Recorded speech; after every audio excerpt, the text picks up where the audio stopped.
Let's move on. The Editors Guild of India has expressed apprehensions regarding Karnataka government's bid to set up a fact-checking unit. Guild has raised concerns about potential implications for press freedom and journalistic independence. In its statement, the Guild said that while there are concerns about fake news, especially online, press freedom can be tampered with. The Guild has further called for Karnataka government to specify the scope of such a fact-checking unit and to consult all stakeholders in the process. Remember, the Editors Guild has already filed a petition in Bombay High Court against the centre's fact-check unit.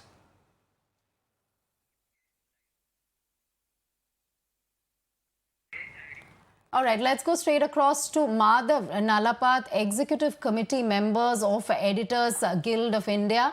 Mr. Madhav, thank you for joining us on Mirana on this very important story. My first question is, of course, the Editors Guild has expressed concerns over fact-checking unit. Take us through the concerns that have been raised. Of course, you've said that this is going to be a violation as far as freedom of speech and expression is concerned. Journalistic independence will be affected as a result of it. Of course, the government, Karnataka government at this point saying that this is only to deal with, fake news. So how do you sort of plan to take this fight forward? Look, one person's fake news is another person's gospel truth. And this is the sad reality, especially when you have social media and you have so many competing narratives. Now, the point is that, because of the fact that social media is out there, if there is anything that is evidently fake or that is evidently, frankly, harmful in a way, I would say that with the exception of posts that basically promote violence, that promote hate, that promote enmity between communities, I would say that otherwise, that there is absolutely no reason to interfere, especially by setting up a so-called fact-checking unit, because the question is, who's going to decide on what is factual or not? You're going to have a lot of officials who are deciding that, and we all know that whenever a government comes to power, the biggest move is secrecy. They want to keep as much as possible secret. So when you have individuals who have spent 20, 30 years of their lives promoting secrecy, in what way can they be trusted with saying that this is fake news and this is not? For example, on several subjects, what expertise would they have to find out if it's fake news or not? I only want to make a very simple point. I've heard speeches by Rahul Gandhi, who's a very influential member of the Indian National Congress, about free speech and tampering with free speech and freedom of speech. I want to say that an ounce of practice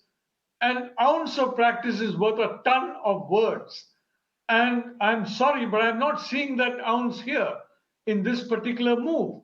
And I do believe that it's important for the Karnataka government to remove this kind of a policy as soon as possible, for the simple reason that this is something that can be misused. And I'd like to repeat again, Rahul Gandhi temporarily was not a member of parliament. Why? Because of something called criminal defamation. It is, in my view, absurd that a free country will have a criminal defamation law. It was a law instituted more than 100 years ago by the British to maintain, in subjugation their subjects. It has absolutely no role in a democratic country. Well, his party was in power for a very long time. And what happened? The criminal defamation law continued in practice. So I'd only like to say that I would like to see the words that are being expressed on press freedom expressed in the form of action. And in this way, in this particular action, I would like to see it expressed by withdrawing it immediately. The Karnataka government, Mr. Siddaramaiah, Mr. Shivkumar, these are very experienced individuals. These are individuals with a lot of knowledge of administration. And I think, they need to look at this again. I don't know which individuals recommended this kind of a unit, but frankly, it has cast a cloud on all the comments made by the Congress party about press freedom over the past few years. Right, Mr. Madhav, you're saying what is fake and what's not fake is entirely subjective. And also, do you think in a bid to control fake news or under the pretext of dealing with fake news, as they say, this is Karnataka government's way of clamping down on voices of dissent at this point, because you did bring out the point of Rahul Gandhi. And even Centre's fact-check unit is also on focus, which has also been challenged by you. Look, I'd like to say the Centre's fact-check unit is in the same situation as the Karnataka government's fact-check unit. The fact of the matter is the colonial power did not believe Indian people were mature. They did not believe Indian people it was dangerous to give information to the Indian people. So they clamped down and they had all these different units. And when you define fact as something that is convenient to the government of the day, you are creating a problem.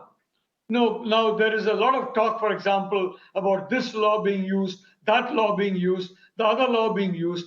These laws have come into play, some of them before 1947, most of them before 1947. None of them have basically been removed. Many of them have been added on to. And then what happens? The minute a party goes into opposition, immediately it becomes a great votary of removing and scrapping these laws.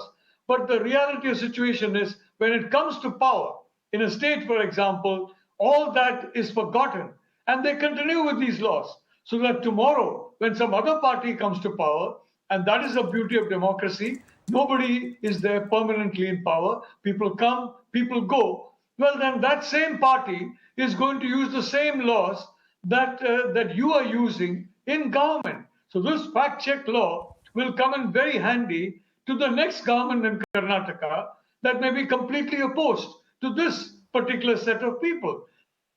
So I'd again like to say that India is the world's biggest democracy.